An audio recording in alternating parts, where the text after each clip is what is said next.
In this video, I will discuss angles formed when two parallel lines cut by a transversal for grade 7 mathematics.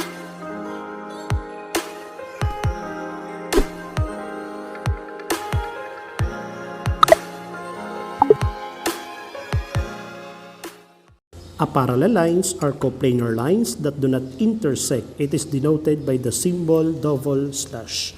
In the figure at the left, even we extend lines M and N in both directions, the two lines will not intersect. Halimbawa naman sa totoong buhay ay unlimited ang iyong pagsuyo, subalit hindi naman naging kayo, yan ang parallel lines.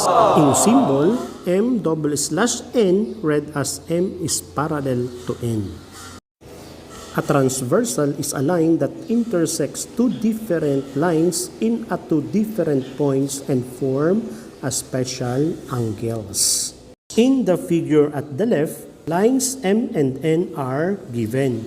Line T intersects them at two different points. Therefore, line T is the transversal. When two parallel lines cut by a transversal, it forms special pairs of angles. First, interior angles. Angles formed between two lines M and N. Examples are angle 3, angle 4, angle 7, and angle 8. Exterior angles. Angles formed in the exterior of the two lines M and N. Examples are angle 1, angle 2, angle 5, and angle 6. Third pair of angles are same side interior angles. Interior angles on the same side of the transversal. Examples, number 1, angle 7 and angle 8, both interior angles on the left side of the transversal. Another pair, angle 3 and angle 4, both interior angles at the right side of the transversal. Fourth, same side exterior angles. Exterior angles on the same side of the transversal. Examples, angle 1 and angle 6, both on the left side of the transversal. Angle 2 and angle 5, both at the right side of the transversal.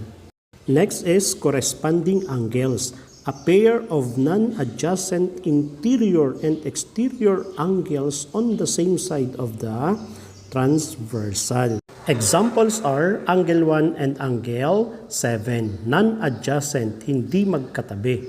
One interior and one exterior, both of the angles at the left side of the transversal. Others are angle 6 and angle 8, angle 3 and angle 5, angle 2 and angle 4. Again, non-adjacent, one interior and one exterior angles on the same side of the transversal. Next, alternate interior angles. A pair of non-adjacent interior angles on opposite sides of the transversal. Examples are angle 8 and angle 4. Angle 8 is interior at the left and angle 4 is interior at the right of the transversal.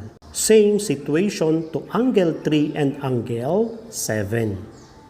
Next is alternate exterior angles. A pair of non-adjacent exterior angles on opposite sides of the transversal.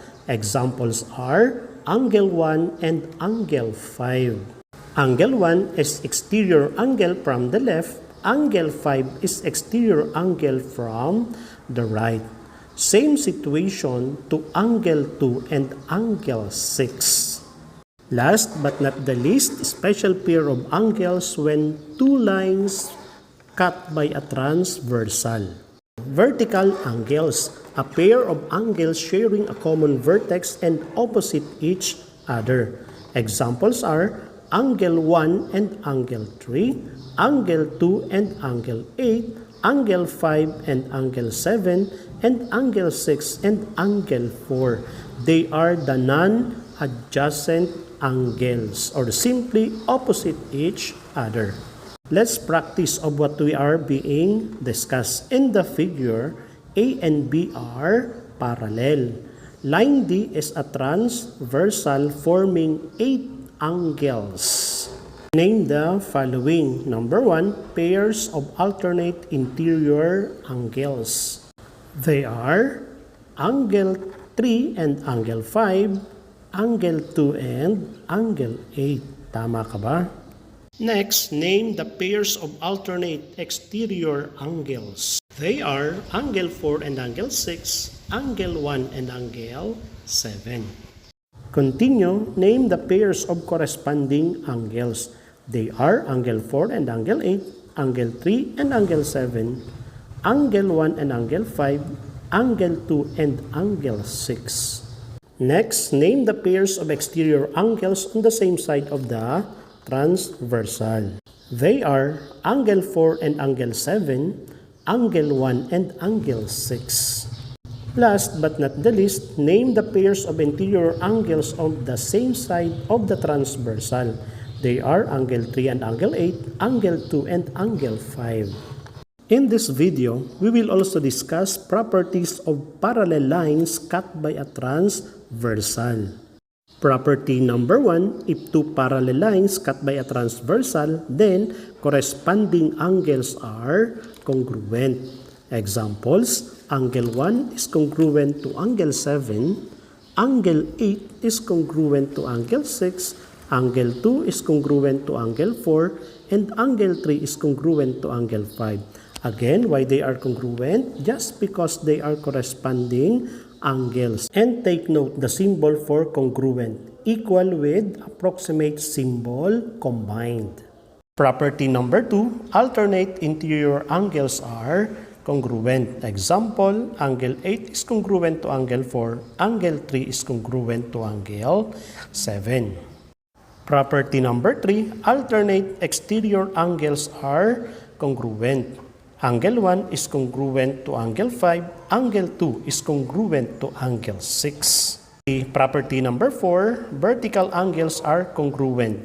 Angle 1 is congruent to angle 3, angle 8 is congruent to angle 2, angle 6 is congruent to angle 4, angle 7 is congruent to angle 5.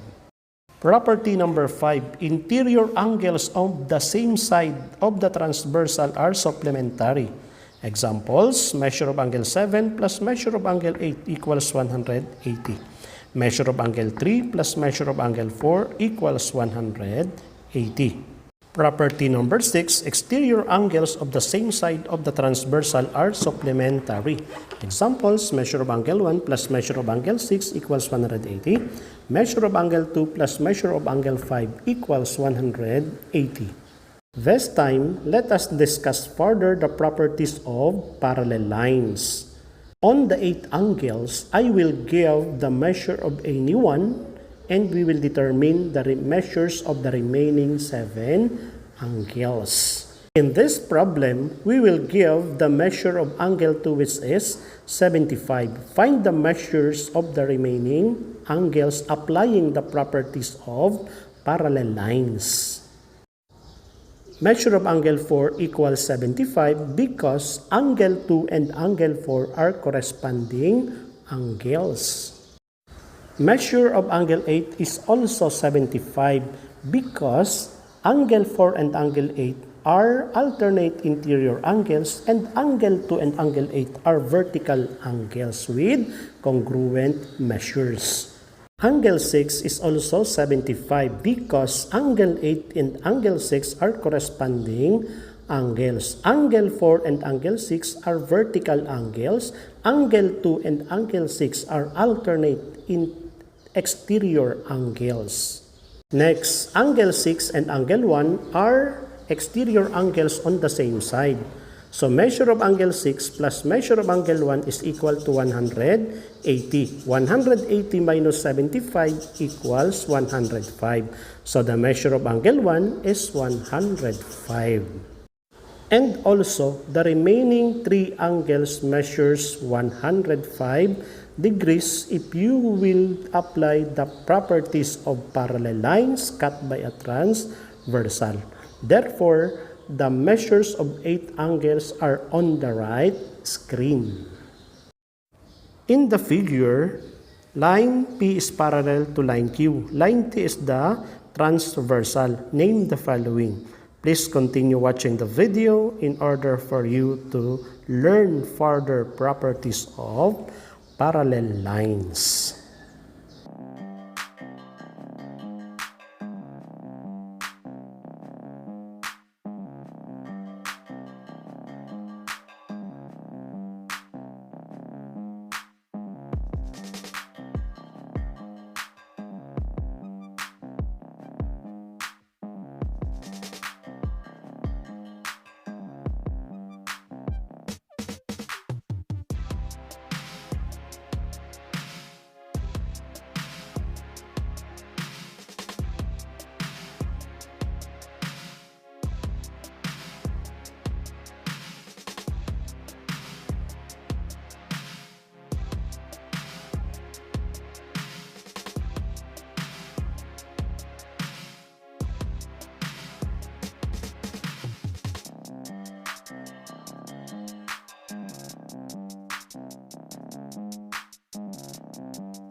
Kung nakatulong sa iyo ang video na ito, abangan mo ang susunod ko pang mga upload na videos at kung bago ka sa aking channel, huwag mo kalimutang mag-subscribe.